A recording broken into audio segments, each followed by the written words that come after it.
O Sermão da Montanha, registrado nos capítulos 5 a 7 do Evangelho de Mateus, é uma das mais impactantes mensagens de Jesus. Nesta pregação, ele apresenta os valores centrais do reino de Deus, desafiando as ideias convencionais sobre felicidade, justiça e espiritualidade.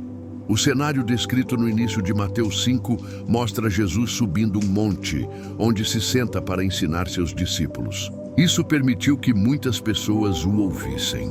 Ele inicia com as bem-aventuranças, declarações que revelam quem são os verdadeiramente abençoados aos olhos de Deus. Por exemplo, bem-aventurados os pobres em espírito, porque deles é o reino dos céus. Não se trata de pobreza material, mas de humildade espiritual. Em seguida, ele diz que os que choram serão consolados, indicando que Deus conforta os que se entristecem pelo pecado e pela injustiça. Jesus continua destacando qualidades como mansidão, sede de justiça, misericórdia, pureza de coração e promoção da paz, prometendo recompensas espirituais a cada uma delas. Ele também afirma que os perseguidos por causa da justiça são bem-aventurados, encorajando seus seguidores a se alegrarem mesmo diante da rejeição, pois essa é a marca dos verdadeiros profetas. Logo após, Jesus usa duas metáforas fortes para descrever o papel dos seus discípulos no mundo: sal da terra e luz do mundo. O sal, além de conservar, dá sabor. A luz ilumina e orienta. Ou seja, os seguidores de Cristo devem influenciar positivamente o ambiente à sua volta, vivendo de forma visível e íntegra, refletindo a glória de Deus. Jesus então esclarece que não veio abolir a lei, mas dar-lhe pleno sentido. Ele ensina que a justiça exigida por Deus vai além das aparências e atinge o coração.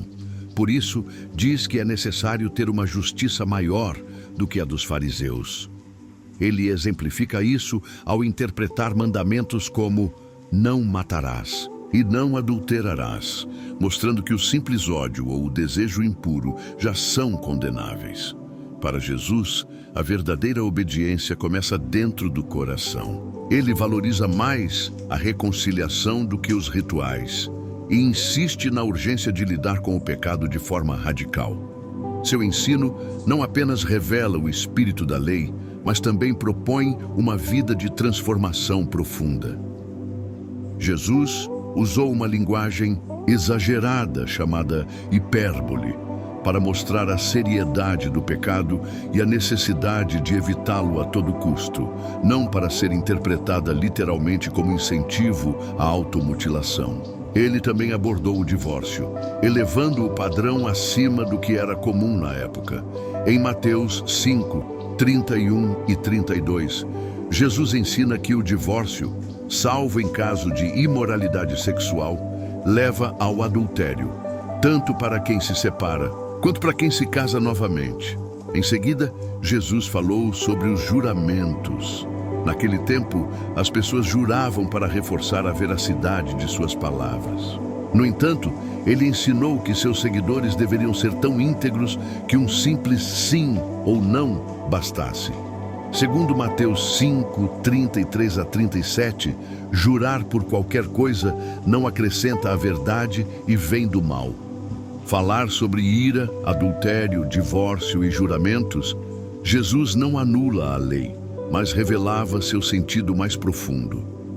O verdadeiro cumprimento da vontade de Deus começa no coração, e não apenas em atos visíveis. Isso exigia uma transformação interior, algo que os ouvintes perceberam ser impossível sem a ajuda divina. Assim, Jesus preparava o caminho para sua própria obra redentora, mostrando que todos necessitam da graça e do perdão de Deus. Ele então abordou o tema do amor aos inimigos. Começou citando a antiga lei do olho por olho, cujo objetivo era limitar a vingança. Mas Jesus propôs algo radicalmente novo. Em vez de retribuir o mal, oferecer a outra face, dar mais do que se pede e ser generoso até com quem nos prejudica. Mateus 5, 38 a 42. Isso não significa passividade diante do mal, mas uma forma de resistência não violenta que rompe o ciclo da vingança. Jesus foi além, ensinou a amar e orar pelos inimigos. Mateus 5, 43 e 44. Um chamado para superar o padrão comum de amar apenas quem nos ama. Ele explicou que Deus ama a todos igualmente, bons e maus, e que seus filhos devem refletir esse amor imparcial. Mateus 5, 45 a 47. Ele conclui dizendo: sejam perfeitos como o Pai Celestial é perfeito. Mateus 5, 48. A perfeição aqui significa maturidade no amor. Em seguida, Jesus tratou das práticas religiosas, esmolas, oração e jejum.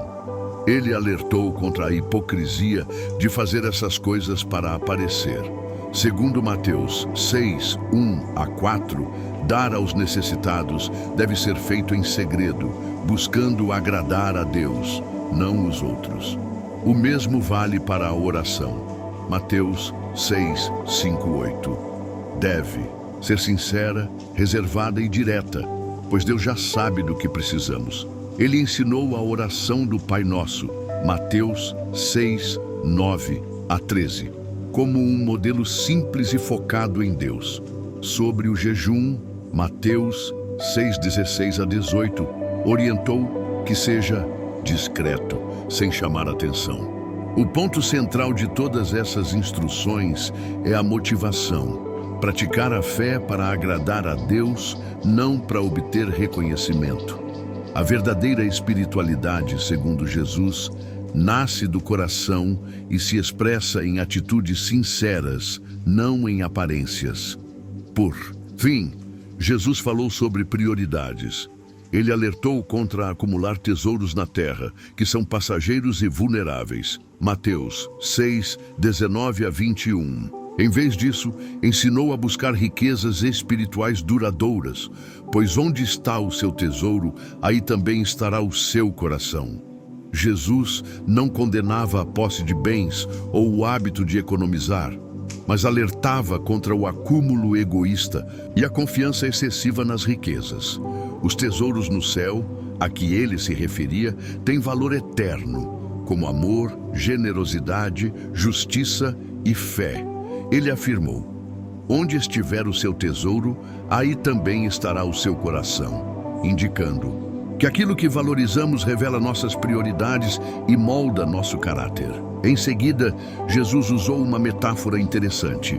Os olhos são a lâmpada do corpo. Se nossa visão, isto é, nosso modo de ver o mundo, estiver focada em valores espirituais, nossa vida será cheia de luz. Mas se for guiada por ganância ou materialismo, viveremos na escuridão. Depois, ele declarou com firmeza: ninguém pode servir a dois senhores. Vocês não podem servir a Deus e ao dinheiro.